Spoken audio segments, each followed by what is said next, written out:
नमस्ते दोस्तों। आज के इस वीडियो में हम उत्तराखंड के एक ऐसे म्यूजिकल इंस्ट्रूमेंट के बारे में बात करने वाले हैं, एक ऐसे वाद्य यंत्र के बारे में जिसे बहुत सारे लोग पहाड़ का ही मानते हैं, लेकिन एक्चुअल में ये पहाड़ का नहीं है। ये यहाँ कहाँ से आया और कैसे आया, आज के वीडियो में हम इसी बारे में बात करने वाले हैं।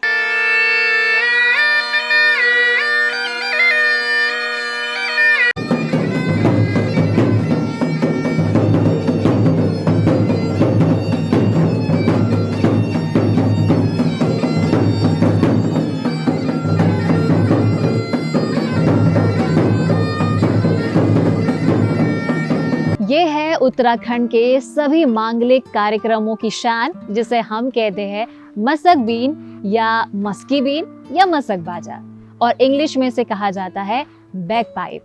आज हम बैक पाइप के बारे में बात करने वाले हैं। उत्तराखंड में जब भी शादी का कोई भी फंक्शन होता है तो इसके बिना वो समारोह बिल्कुल अधूरा लगता है। और यदि आप आसपास के किसी भी पहाड़ी व्यक्ति से ये पूछेंगे कि ये वाद्य यंत्र कहाँ से आया या कैसे इसके बारे में उनको पता चला, तो वो हमेशा यही कहेंगे कि ये उनके पुरखों से चला आ रहा है, या फिर उनके पुरखों ने इसे बनाया है, या उनके पुरखों से और उससे भी पुरानी जो उनके पुरखे हैं वो इसे बजाते आ रहे हैं। लेकिन ये पूरा सच नहीं है, इसका सच कुछ और ही है।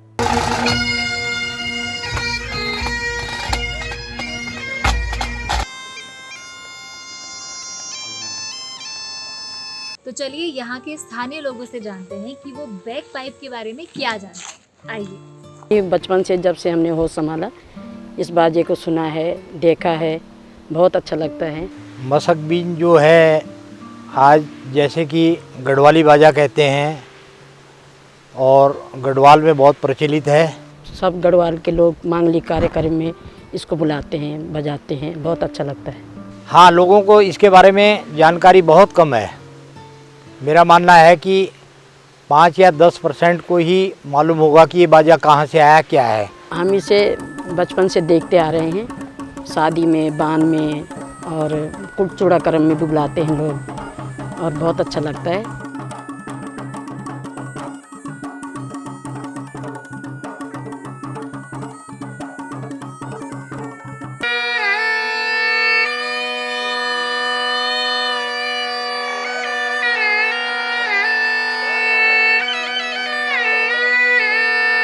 पहाड़ों में बैकपाइपर की धुन ही अपने आप में मांगलिक कार्य का एहसास दिलाती है, लेकिन इस धुन का एक और साथी है, वो है ढोल दमाऊ। ये तीनों ही जब आपस में मिल जाते हैं ना, तो समझ लीजिए कि किसी भी मांगलिक कार्य में ये एक अलग ही समा बांध देते हैं।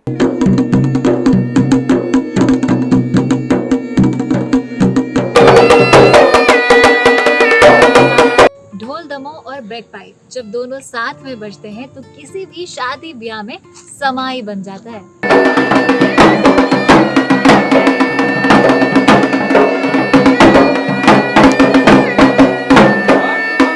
इसका ढोल दमाऊ और मस्के बाजा इसका एक ही है, तालमाल है, और इसमें एक ही चलता है और इसको गाँव वालों से बुलाते लोग।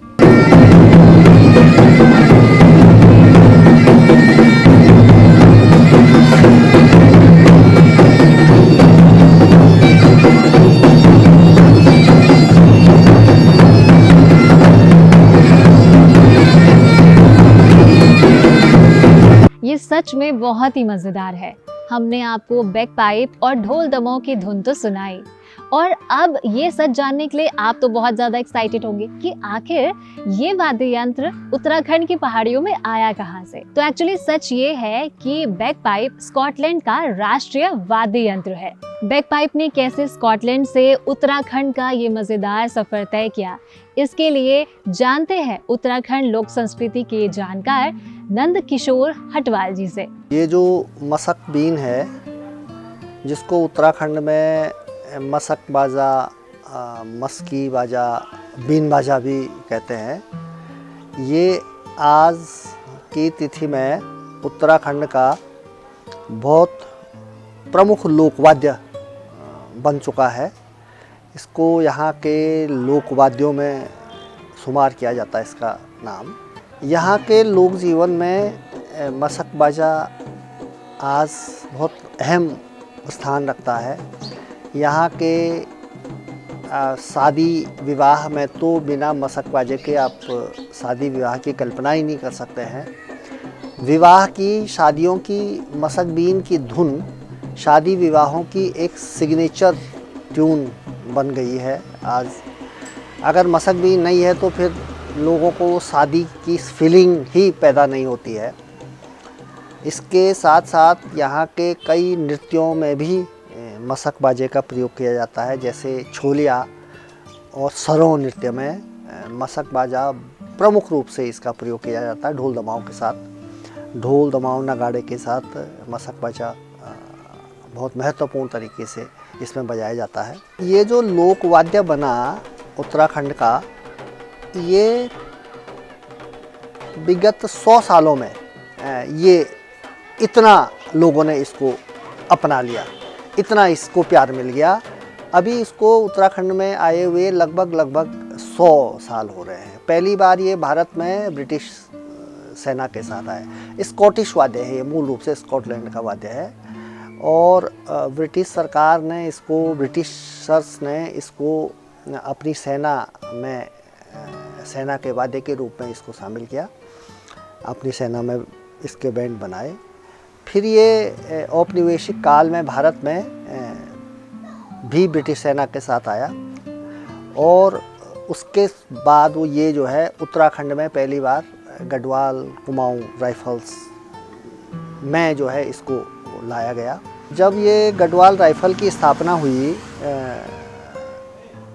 लैंसडाउन में इसका मुख्यालय बनाया गया, तो यहाँ पर गढ़वाल राइफल में एक बैंड ग्रुप भी बनाया गया जिसमें मसक बाजे का, जिसमें राम ढोल और बैंड ये मसक बीन शामिल था। तो ये राम ढोल भी शुरू में आर्मी के माध्यम से ही भारत में और फिर पहाड़ों में आया और राम ढोल पर भी बहुत सारे गीत बने हुए हैं। इसी तरह मसक बाजा भी गढ़वाल राइफल कुमाऊं रेजिमेंट के मुख्यालयों में आर्मी वालों की टीम जब बनी, गढ़वाल और कुमाऊं वालों की, तो ये जब सेना में इसको 1900 लगभग 21-22 में लैंसडाउन में गढ़वाल राइफल्स की एक बैंड, आर्मी बैंड बनाया गया। उसमें बाकायदे एक बैंड मेजर होता था और 10-12 लोग उनके बैंड पार्टी में शामिल होते हैं, उस टीम में शामिल होते थे। तो जब ये लोग बैंड बजाते थे और उसके बाद जब रिटायर हो जाते थे, रिटायर होकर वापस घर आते थे, तो अब साथ में वो एक मसक बीन भी ले आते थे खरीद करके और उसका प्रयोग पहाड़ों में, गढ़वाल में और कुमाऊं में सबसे पहले सैनिकों ने, भूतपूर्व सैनिकों ने, सेवानिवृत्त सैनिकों ने इसको बजाया और इसका प्रयोग किया। और ये कुछ ही वर्षों में इतना लोकप्रिय हो गया कि ये यहाँ का प्रमुख वाद्य यंत्र बन गया। प्रमुख वाद्य यंत्र के रूप में इसको लोगों ने अपना लिया, इतना इसको प्यार दिया। और आज अगर हम देखते हैं तो आज ये लगता ही नहीं है कि ये कहीं बाहर का वाद्य होगा या पहाड़ का वाद्य नहीं होगा या गढ़वाल का नहीं होगा या कुमाऊं का नहीं होगा। ऐसा लगता है कि अपने ही बीच का है और यहीं इसका जन्म हुआ है और यहीं पनपा है। ये असली ताकत होती है लोग, जनता। लोगों ने इसको स्वीकार किया। ये कोई राजाज्ञा नहीं थी कि आप इसको शादियों में ले जाएं या देवता नचाने में प्रयोग करें। लोगों को अच्छा लगा, लोगों ने इसको हाथ लोगों के लोक जो होता है हमारा, जो जन सामान्य होता है, उसके बीच ऐसी कोई धारणा नहीं होती कि ये बाहर का है या अंदर का है, ये विदेशी है। या जो उसको अच्छा लगे उससे वो प्रेम करता है, उसको वो अपना लेता है, जो भी अच्छा लगे। मसक बीन अच्छा लगा। मसक बीन में बहुत सारी चीज़ें ऐसी थी जो उन्हें लगा कि ये पहाड़ों के अनुकूल है। जैसे स्कॉटलैंड में भी ऐसा बताते हैं कि वहाँ के हाई हिलर्स का सबसे पॉपुलर वाद्य रहा है। तो यहाँ भी जो पहाड़ी है उन्होंने उसको स्वीकार किया। और संभवतः बहुत सारे कारणों में कुछ लोगों ने इस पर शोध किया है, तो उन्होंने बहुत सारे कारणों में एक कारण ये भी माना कि एक तो इसकी जो धुन होती है वो मतलब यहाँ के जो बांसुरी है या इस तरह के इसके बहुत निकट होती है। सुसिर वाद्य ये है यहाँ पर, तो यहाँ पर एक तो सुसिर वाद्य की ताल वाद्य तो थे, हुड़का था, ढोल था, दबाव था, ढोर वगैरह था, थाली वगैरह, लेकिन सुसिर वाद्य नहीं थे। तो बांसुरी के अलावा और ये जो दूसरे थे, पर ये ऐसे जिन पे बजाया जा सके, सुर बजाया जा सके, तो उसकी कमी इसने एकदम पूर्ण की। और दूसरा जो इसका जो मशक है, तो उसमें जो बजाने का जो तरीका है, उसमें जो हवा इकट्ठी हो जाती है, तो रिसर्चर ये बताते हैं कि जो चढ़ाई पर चढ़ने में और कम ऑक्सीजन में भी ये आप सांस ले सकते हैं, बहुत मज़े से इसको बजा सकते हैं। इस वजह से भी ये बहुत लोकप्रिय हुआ। और फिर जब ये लोकप्रिय हुआ तो आकाशवाणी में भी इसका प्रयोग किया जाने लगा। आकाशवाणी के कई कार्यक्रमों में सिग्नेचर धुन के रूप में इसको बजाया जाता है। एक प्रेमदास जी हैं यमकेश्वर ब्लॉक के, बहुत बुज़ुर्ग व्यक्ति हैं, वो इसके बहुत अच्छे जाने माने कलाकार हैं। इसमें एक कोई भी वाद्य बहुत लोकप्रिय हम तब उसको कह सकते हैं जब उसमें पुरानी पीढ़ी के साथ नई पीढ़ी के बच्चे भी उसमें रुचि लेते हैं।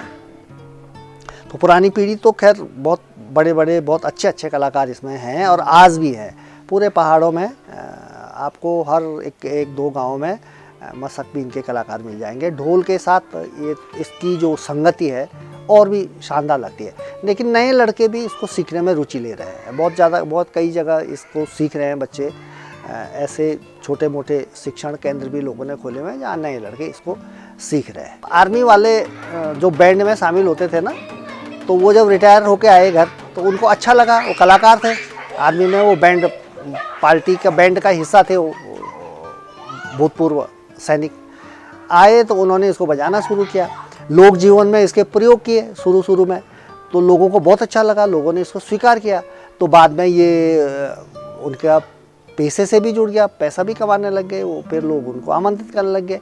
पहले पहल संभवतः शादी विवाह में ही ये इसका प्रयोग किया गया।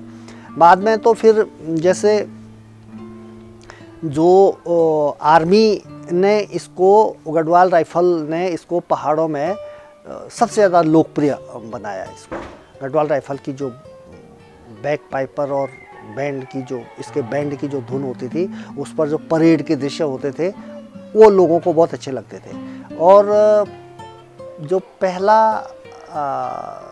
स्वतंत्र भारत का पहला जो परेड हुई थी दिल्ली में, उसमें भी गढ़वाल राइफल की टीम ने भाग लिया था। तो इस कारण भी इसको जो है एक सम्मान के साथ भी ये जुड़ा लोगों के। तो दोस्तों, ये था बैकपाइप का मजेदार सफर स्कॉटलैंड से सीधे उत्तराखंड तक का। ढोल दमों के साथ साथ बैकपाइप ने भी अपनी खूब लोकप्रियता बटोरी भी है और बढ़ाती भी जा रही है। और आज के इस वीडियो से हमें ये ज़रूर समझ में आया है कि संगीत किसी भी देश का हो, वो जिस भी देश के लोगों के दिलों को भा जाए, संगीत फिर वहीं का हो जाता है। तो उम्मीद करते हैं कि आज का ये वीडियो आपको ज़रूर पसंद आया होगा और आपको बैकपाइप कहाँ का है ये सच में ज़रूर समझ में आ गया होगा। तो उम्मीद करते हैं कि आपको ये वीडियो पसंद आया तो आप इसको ज़रूर शेयर करेंगे अपने दोस्तों और अपने रिश्तेदारों के साथ में। और अगले वीडियो में हम उम्मीद करेंगे कि हम आपके लिए फिर से एक नया और अच्छा कंटेंट लेकर आएँ जो कि आपको फिर से कुछ ना कुछ नया जरूर बताएगा। तो चैनल को लाइक, सब्सक्राइब और शेयर करना बिल्कुल ना भूलें। नमस्कार।